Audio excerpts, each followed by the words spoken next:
So, when we are talking about quantum physics, you might think it's really complex and hard to understand, but actually, it is really simple because it is practically just a really small place.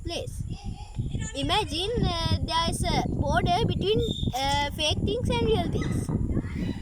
Imagine there is apple, then the one side of this barrier is the real world, the other side is the fake world. When we think fake, we are taking like off-brand and off-brands like the mobile phones or something. But other than that, in the real side of the barrier, the apple exists, and in the other side of the barrier, the fake side of the barrier, there is nothing there. Even our hand cannot exist. If we are able to go and right in the center of the barrier, one part of our body would be completely fine, and if you if the other part of the even one little bit of our body touch the other side, that part will literally vanish out of existence, and there's no way it can be brought back.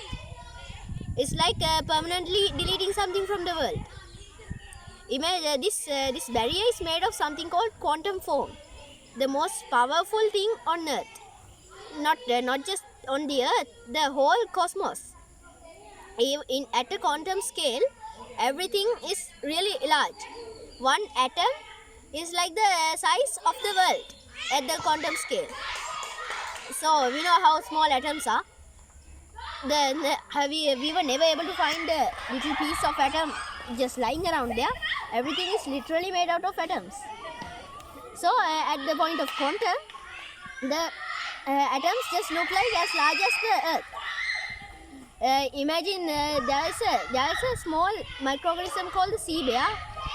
The scientific name is tardigrade. But those are so really powerful type of beings. Yes, may extreme sorry for the disturbance. Then, is there some link between the that quantum physics and nanotechnology? Yeah, nanotechnology is the nano scale is really close to the quantum scale. That means nanotechnology is the only type of thing that can exist in a quantum size. Imagine the humans were compressed down to the size of a quantum particle, the size of let's say the nanoatom, the size of a nanoatom. That means one atom divided into a million pieces. That is the scale considering one man in the quantum space. You can never exist there because you cannot exist because everything is made of atoms, and at that point we are practically smaller than one atom. Then how are we supposed to exist? That means if we have a semi condensed special type of life form that could swim through rocks, and they saw rocks as just a little fog. It is actually possible because the animals with really low amounts of neutrons they can stay without neutrons. Actually, they have the ability to stay without neutrons, and they can just sit there on top of an atom without knowing anything because they have the resistance to do that. But unfortunately, we are made of millions, billions, trillions of atoms, and imagine if we were able to see one atom, that's like a life-changing discovery. The discovery of an atom was so advanced that even Galilei might have fainted at that time because of the discovery of that one. And sometimes even we might be really strange. Even we might find really strange things because quantum physics we have never known anything about it. It's like a parallel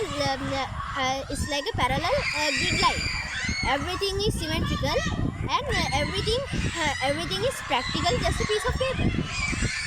Imagine black holes; they exist only on paper, but now they exist. Just like that, everything in the world is just like a piece of paper. The moment you think about the Stone Age, when there were like ancient life forms which didn't know any type of rocks, they used to think oxygen and they used to think oxygen was only possible on paper because they never thought it was possible.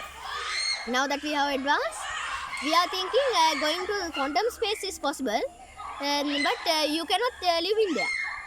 Actually, in the moment, in the next few centuries, we might fix that also. Then you are just practically living inside a giant piece of paper. Thank you.